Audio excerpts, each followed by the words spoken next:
Hey everyone, Steve here with Kev, and welcome back. This week we're going to be taking a deeper dive into our mount escapes and positions. For our circuit, we're going to be working 4 5-minute positional rounds, 2 each, where the first 2 we're only going to be focusing on control, no real submission attacks, and the second 2 we will be going for submissions as well. So let's kind of review our escapes. All right, Kev? So again, just overall ideas, we deal with the mount.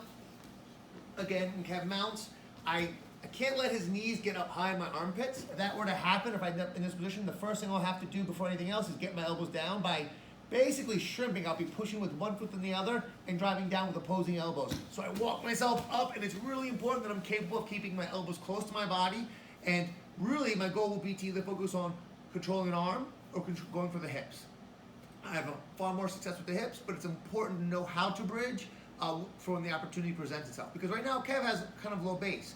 And we understand that his base could vary from being literally chest down to up a little bit higher to sitting straight back. And so if I'm going to be bridging, I generally don't like to bridge when a person is completely down pancaking me. Nor do I really want to bridge when a person is super far back. Not that anyone should be sitting that far back. It's kind of that in-between range, right? When someone's weight is somewhat forward and I have the space, I need to control an arm. I have to keep my elbows close to my body, which naturally puts them on top of his thighs. And my goal becomes to control one of his arms, right? Ideally with the sleeve, if we didn't have a gi, you could absolutely try to grab the arm, though, or if it was on the ground, right, coming over top, but my elbows have to get low to either, my ribs or his legs.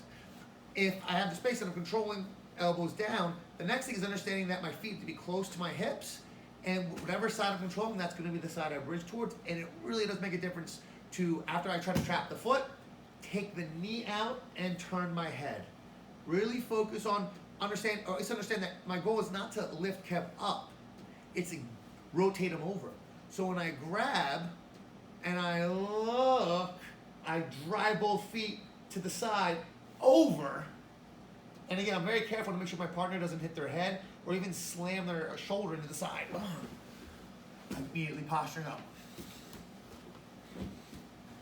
Elbows have to be close to my body. Again, I'm controlling his arm. I could absolutely come over top of his elbow as long as my elbows, again, are down. I never want to control his arm and lift my elbows up.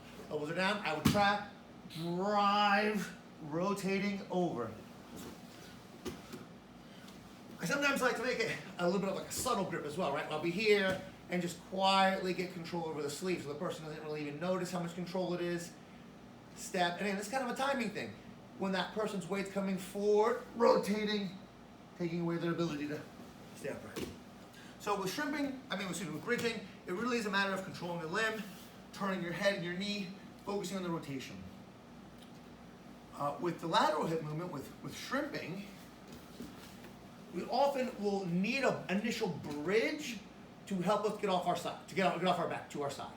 Remember, in general, when I'm mounted, being on my back is like where I don't want to be, because if someone is a lot bigger, it is absolutely possible for them to bring their weight down and just smother you and crush your diaphragm and make it to where you want to concede already just from that pressure.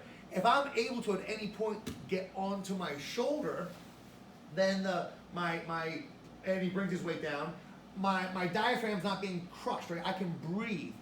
The concern with being on my shoulder is that my back is off the ground, and if my bottom arm isn't framing across his hips and keeping him from sliding up, he could take my back. So whenever I'm on my shoulder, whether I am able to simply rotate or bridge to get on my shoulder, my top arm must frame across the hip, and really, I'm trying to think about my elbow being outside the outside hip here. If this elbow gets pushed across, I can almost guarantee it's going to be taking my back.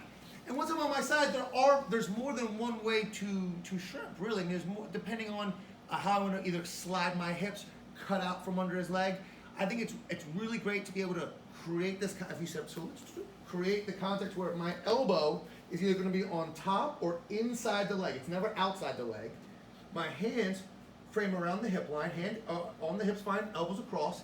And again, even right now, I'm resting on my hips on the ground. I don't want my hips on the ground. When I get to my side, I want to be able to almost lift, and my elbow almost pushes Kev's weight to the side here to where now, when his hand touches and his weight's leaning, I know his left leg is light. It has to be.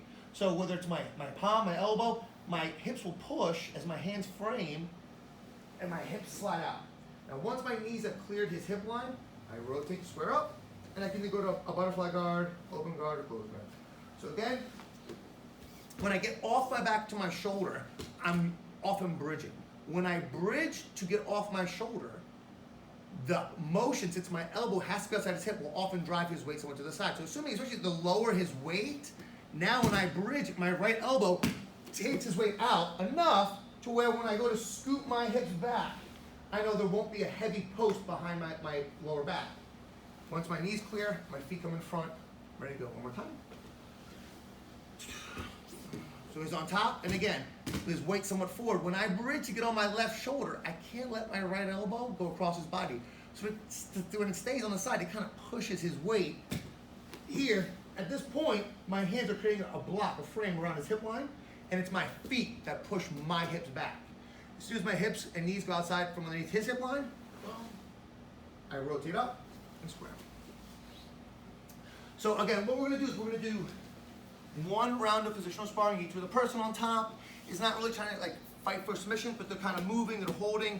Person on bottom's working their bridge or shrimp at a level appropriate pace. If you're working with someone who's super new, you're giving minimal resistance. But if it's the reverse is true and you're way more experienced, you can tell your partner to hold you as hard as they can. I'll do one round each without submissions, and then we'll do one round each with submissions.